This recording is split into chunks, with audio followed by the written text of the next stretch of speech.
ફોકસના આ વિડીયો સિરીઝમાં આપણે સી ફોર કસ્ટમર એક્સપિરિયન્સની વાત કરીએ. તમારા બિઝનેસ ગ્રોથ વાસ્તે કસ્ટમર એક્સપિરિયન્સ એક ગોલ્ડન ચાવી છે. એને આપણે 3 હિસ્સામાં ડિવાઈડ કરીએ. પ્રોડક્ટના સાથે સર્વિસ એક્સપિરિયન્સ. આજે કોમ્પિટિશન ઘણો છે અને સિમિલર પ્રોડક્ટ્સના વજહથી તમારા બિઝનેસમાં એક્સપિરિયન્સ એક કી ડિફરન્સિએશન છે. ફોર એક્ઝામ્પલ, હમણાં કિરાણાની દુકાન હોય, તમે માલ બેસ્ટ પ્રાઇસ પર આપો એ ઇમ્પોર્ટન્ટ નથી. આજે ઇમ્પોર્ટન્ટ એમ છે કે માલ મારા ઘરે ટાઈમ પર ડિલિવર થયો કે નહીં, પ્રોડક્ટની પેકેજિંગ બરાબર છે કે નહીં, જે પેરિશેબલ ગુડ્સ છે એની એક્સપાયરી ડેટ બરાબર છે કે નહીં. આ સગલી ચીજો ઘણું મેટર કરે છે. બીજું, લોયલ્ટી.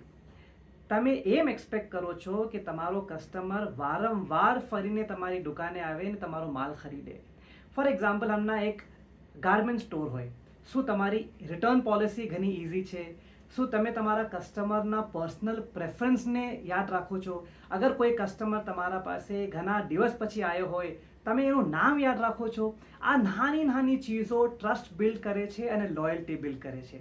ત્રીજો હિસ્સો અને ઘણો અહેમ, હાઇપર પર્સનલાઇઝેશન. તમે તમારા કસ્ટમરને પર્સનલાઇઝ મેસેજીસ મોકલો. ઓર્ડરના પછી, ડિલિવર થયા પછી એક thank you message, appreciation message. તમે તમારા કસ્ટમરને એના ફેસ્ટિવિટીઝના દરમિયાન, એના હોલિડેઝના દરમિયાન યાદ કરો, એને ગ્રીટ કરો, વિશ કરો. આ સગલી ચીજો હાઇપર પર્સનલાઇઝેશનના જરિયાથી તમારા કસ્ટમર સાથે એક ટ્રસ્ટ બિલ્ડ થાય છે અને લોયલ્ટી બિલ્ડ થાય છે. સો અગેન, કસ્ટમર એક્સપિરિયન્સ તમારા બિઝનેસ વાસ્તે એક ગોલ્ડન ચાવી છે. સો કમેન્ટ્સમાં લીખીએ, what is your customer experience for your brand and your product. અગલા વિડીયોમાં આપણે યુ ફોર અપસ્કિલિંગ અને નેટવર્કિંગની વાત કરશું.